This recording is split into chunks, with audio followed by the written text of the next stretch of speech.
Peer Assessment Strategy 3. Peer Assessment.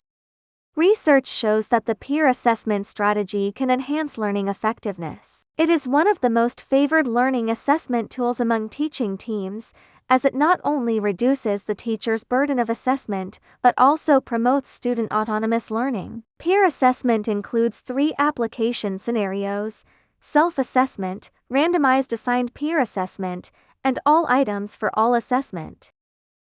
Below, using sample file F01 as an example, we demonstrate the operational techniques of peer assessment. After clicking Start Lesson and inviting students to connect, open the F01 file in PTX format from the sample folder. Select Import, then check page 9. After the peer assessment sample page appears, select IRS Tools and close from the toolbar.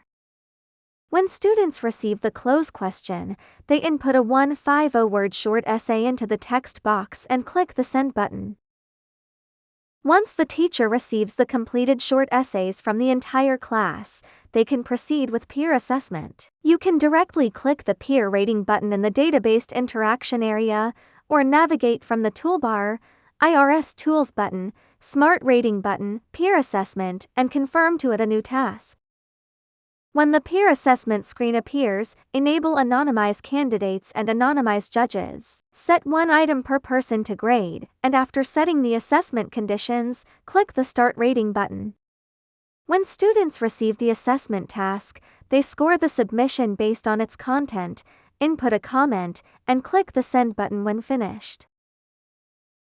Once the teacher receives the completed scores and comments from the entire class, click the Stop Rating button. The scores for each submission will be displayed.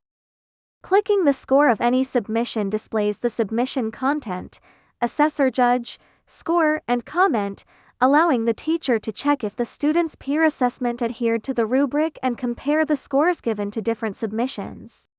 Click the Score Distribution button to add the scores to the individual or group scoreboard. This concludes the demonstration of combining the close function with the peer assessment strategy. In the next section, we will practice the combined application of the close function, AI scoring, and subsequent peer assessment.